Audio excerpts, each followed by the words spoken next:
안녕하세요. 피부성형외과 이시우 원장입니다.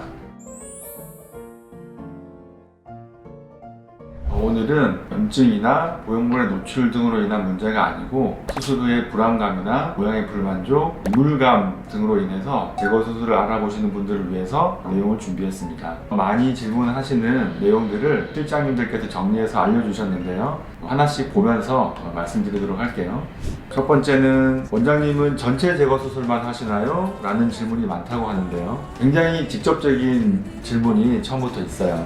전체 제거 수술만 하는 것은 아닙니다. 그런데 아무래도 전체 제거가 이 보형물 제거 수술의 목적과 좀 더 맞다 보니까 저희가 전체 제거 수술의 케이스가 상당히 많은 편입니다.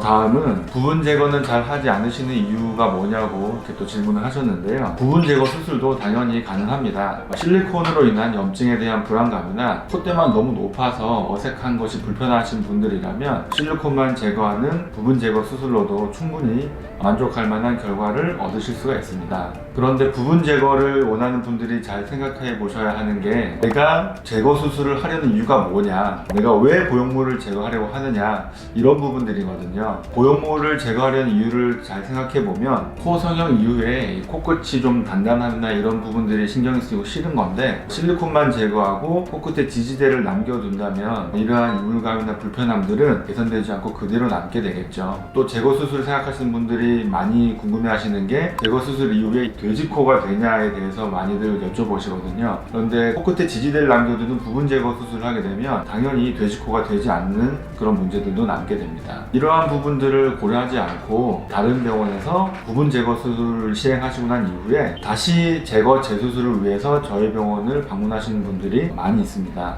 다음으로 또 많이 여쭤보시는 질문들이 코 전체 제거 후에 오테코와 똑같이 돌아갈 수 있느냐 하는 부분인데요. 여러 번 말씀드렸지만 이미 코 성형을 한 번, 혹은 그 이상 여러 번 수술을 하셨기 때문에 원래의 코와 똑같이 돌아가는 것은 아닙니다. 특히 코 성형을 여러 번 했거나 조직 손상이 심한 경우 겉으로 보기에도 코에 변형이 많으신 분들은 그렇지 않은 분들에 비해서 더욱이 원래의 코와 똑같이 되기는 더 어려운 거죠. 다만 수술 횟수가 비교적 적거나 이전에 했던 수술들이 비교적 간단한 방법의 수술이었다면 그런 경우에는 원래의 코로 돌아갈 확률이 조금 더 높겠습니다.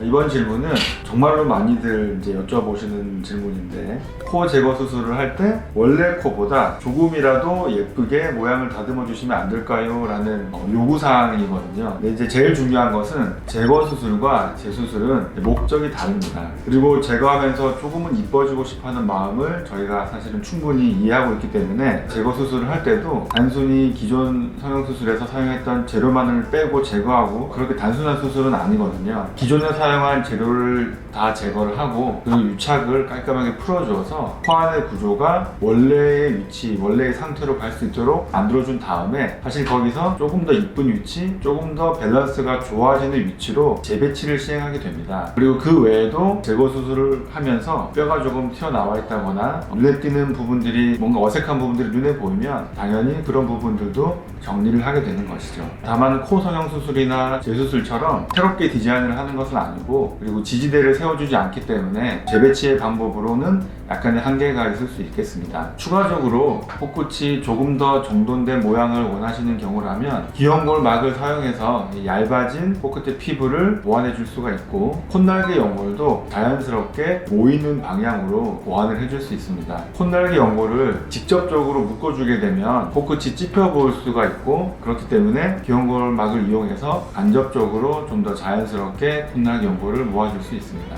제거 수술 이후에 콧대 높이 또는 콧대 코끝 사이에 약간의 단차 등으로 인해서 아쉬움이 있을 경우에는 추가적인 수술, 그러니까 재수술 이런 것보다는 히알루론산 필러를 이용해서 비교적 간단하게 그런 부분들을 보완해 줄 수가 있겠습니다.